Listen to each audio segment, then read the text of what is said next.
السلام علیکم عزیز بہن بھائیو، آج میں ایک ایسی مزیدار قسم کی آپ کو چاٹ بنانے کی ترکیب بتانے لگی ہوں کہ آپ خوش ہو جائیں گے۔ یہ کبھی خراب نہیں ہوتی، بلکہ یعنی 2-3 دن بھی فریج میں رہے تو خراب نہیں ہوتی۔ اور اس میں حالانکہ کیلے بھی ہوتے ہیں، سیب بھی ہوتے ہیں۔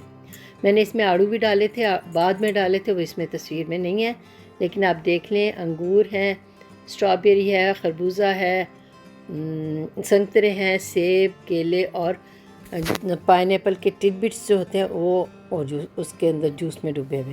یہ دیکھیں میں نے سب کاٹ لیا ہے۔ کاٹنے کے بعد میں نے اس کے اندر یہ جوس پائن ایپل سمیت جوس ڈال دیا ہے۔ اور سٹیل کے برتن میں کیجیے گا، کیونکہ سٹیل کا برتن اس کو ٹھنڈا رکھتا ہے فریج میں، تو اور بھی اچھا۔ یہ گویوا پاؤڈر ہے، گویوا پاؤڈر کے آپ 3-4 چمچے اس میں ڈالیے۔ اس کی خوشبو اتنی مزیدار لگتی ہے، ایک تو خوشبو اچھی لگتی ہے، اوپر سے ذائقہ بھی اچھا لگتا ہے۔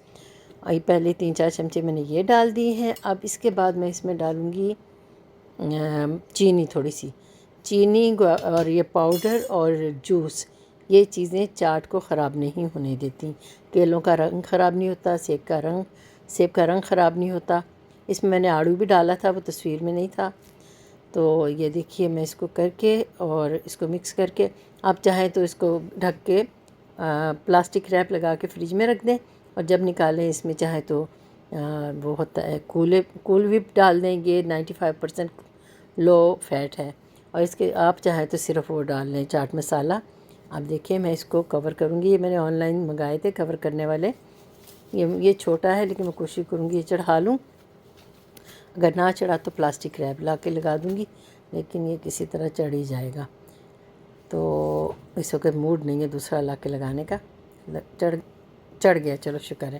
چلیے اس کو اب ہم فریج میں رکھ دیں گے، آپ جب چاہیں اس کو نکالیں۔ میں نے یہ دیکھیں اس کے اوپر کول وپ ڈالی ہے، اور یہ بڑی مزیدار اور بڑی اچھی لگتی ہے، تو بڑی مزیدار تھی، یمی۔ مجھے امید ہے آپ بھی بنا کے کھائیں گے اور آزمائیں گے، اور مجھے ضرور بتائیں گے کہ آپ کو کیسی لگی۔ اللہ حافظ، السلام علیکم۔